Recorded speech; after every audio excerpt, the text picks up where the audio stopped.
Ay, pues claro, pues para todo. No, ¿para qué? Y cuando comenzamos a pensar en ¿para qué? Ustedes en ese momento estarán descubriendo la realidad de todo este rollo. Elevar calidad de vida. ¿De quién? La suya, de su familia, de su futura familia. Pero tal vez eso se relacione con calidad de vida. Así que su motivación no es el dinero. Tengan eso claro. La gente se confunde con ese tema y cree que la motivación real de la gente es el dinero. Es falso. Es lo que puede hacer con el dinero. Y lo que puede hacer con el dinero en primera instancia es, o no, elevar su calidad de vida. ¿Para qué? Ustedes comunicadores deben desarrollar el hábito de preguntarse ¿para qué? ¿Y esto para qué? Voy a poner un ejemplo que tiene que ver con la comunicación. Y podría nombrar muchísimos ejemplos de ese tipo, pero he elegido, por razones obvias, un ejemplo de mi país. Recientemente hubo una noticia de estas características. Aparentemente cayó en el río tal, se cayeron de un camión que transitaba con 26 cilindros de cianuro, se cayeron 6 cilindros de cianuro al río. Se anuncia a los pobladores de esta región para que por favor no consuman agua del río porque está intoxicada, se envenenó con cianuro. Todos los periódicos, noticieros, etcétera, iban en ese sentido. El día siguiente aclaramos, y entonces ya hubo la claridad de que era falso, que no cayeron esos cilindros de cianuro al río y que el río no estaba intoxicado más de lo que usualmente lo está, ¿cierto? Y ya se terminó la noticia, no pasó a más. Y entonces cuando terminaron la noticia, yo dije, alto, esperen. ¿Cómo así que ya podemos estar tranquilos? ¿Para dónde llevaban 26 cilindros de cianuro? ¿A qué? Nadie lo sabe, nadie lo investigó y nunca nada nos dijeron. Por eso insisto, debemos desarrollar el hábito de preguntar ¿y para qué? ¿Eso para qué fue? ¿O para qué era? ¿Para qué? Tú viniste desde Bolivia, desde Colombia, desde Costa Rica, desde tu universidad aquí en Cusco o de Lima. Muy bien, felicitaciones. ¿Para qué viniste? ¿Asistir al congreso? ¿Para qué? ¿Para la rumba? No, también para otras cosas. ¿Para qué? Porque eso te va a ayudar siempre a identificar cuál es el propósito que te está moviendo. Regáleme la siguiente imagen, por favor. La siguiente, por favor. Muy bien. Las metas importantes conviene dividirlas en metas pequeñas, en metas que sean manejables.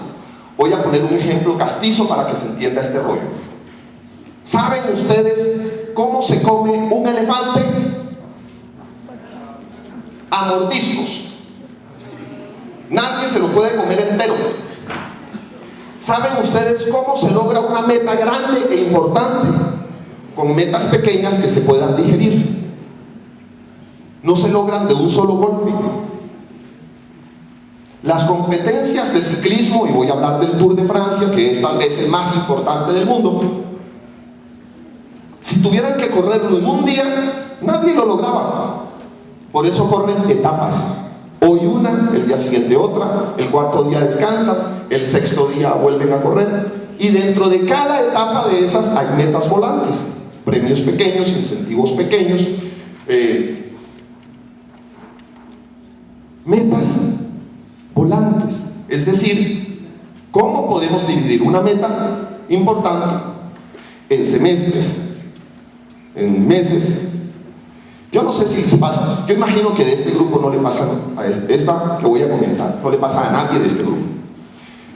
Pero cuando yo era estudiante universitario o cuando fui docente universitario, descubría cosas como esta. Los muchachos tenían todo el semestre para estudiar una materia, ¿cierto? Por ejemplo, en mi cátedra de desarrollo del pensamiento creativo, tenían todo el semestre para estudiar esa cátedra, para desarrollar el trabajo juiciosamente. Sin embargo, yo veía a mis pupilos desarrollando el trabajo y concentrados el día antes de entregarlo, y preparando el examen final la noche antes del examen. No habían dividido sus metas y querían comerse el elefante de un solo mordisco. Por supuesto, se atoraban y tenían que repetir la cátedra, ¿cierto? Así que, amigas y amigos, entendamos muy bien el tema de las metas volantes. La siguiente imagen, por favor. Gracias. Importantísimo, y aquí vamos con la clave segunda: la importancia de ponerle tiempo a las metas. Cuando nosotros tenemos una meta pero no le ponemos tiempo, sencilla y llanamente estamos hablando de sueños, de ilusiones. Pero es bueno ser soñadores, sí, pero a esos sueños, para que se conviertan en cosas reales, hay que ponerles tiempo. ¿Para cuándo es que usted se piensa graduar? En tal época. Y después, ¿qué es lo que piensa ejercer? Dese un tiempo para el comienzo de su ejercicio y tenga un plan B, y dele un tiempo a su plan B, porque si no, el tiempo corre y nos va dejando rezagados. Hay quienes dicen, pero es que yo no puedo hacer nada hasta que no termine mi facultad. Falso. Desde la época de estudiantes, especialmente si somos estudiantes de comunicación, podemos comenzar a hacer, llamamos nosotros pinitos, podemos nosotros comenzar a hacer primeras prácticas, aun cuando incluso no nos generen dinero. Hay muchas cosas que se pueden hacer tan solo para obtener una experiencia, y el hecho de ganar esa experiencia quiere decir que ya usted se enriqueció de alguna manera. No tiene que ser necesariamente en dinero. Bien, ok, regáleme la siguiente imagen, por favor. La clave tercera dice: cree en ti mismo. Creer en nosotros mismos es fundamental. La pregunta del millón siempre que hablo de esto es: hey, si tú no crees en ti mismo, ¿por qué habrían de hacerlo los demás? Yo voy a presentar una entrevista de trabajo cuando ustedes lo vayan a hacer. Si ustedes van pensando que no son aptos para ese trabajo, que seguramente no los van a calificar, no los van a seleccionar porque son muy jóvenes, o porque no tienen la experiencia, o porque lo que fuera, esa forma de pensar se transmite en un proceso de comunicación inconsciente, y el resultado es consecuente con eso. Así que creer en nosotros es mucho más valioso. ¿Por qué? Porque si yo pienso que esa entrevista, si en una entrevista de trabajo, por ejemplo, yo voy a ser el ganador, entonces proyecto una imagen distinta, entonces interactúo de una manera distinta, entonces soy capaz de convencer a la otra persona. Pero ¿dónde comienza el todo? Todo comienza aquí, en la forma de pensamiento.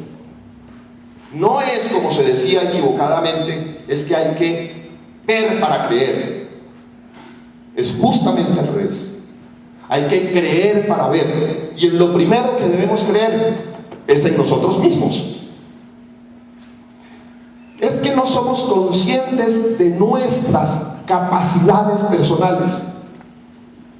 Siempre tenemos temores: es que soy muy joven y por eso, es que soy inexperto y por eso no me califican, es que no tengo el conocimiento, es que como soy tan pobre, es que como nací en un país tan pobre, es que en otras partes sí tienen oportunidades, y por eso de mi país y de nuestros países latinos hay tanta gente que se va a otros países a buscar mejor suerte, supuestamente.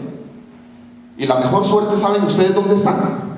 Donde quiera que usted esté, siempre y cuando atienda algunas de estas sugerencias de las que estamos hablando, pero particularmente en esta: creer en nuestras propias capacidades. Nosotros no conocemos ni siquiera mínimamente aquello de lo que somos capaces. Quiero hacer un pequeño ejercicio para que entre todos, cada uno pueda descubrir si esto es cierto o no. De pie, por favor.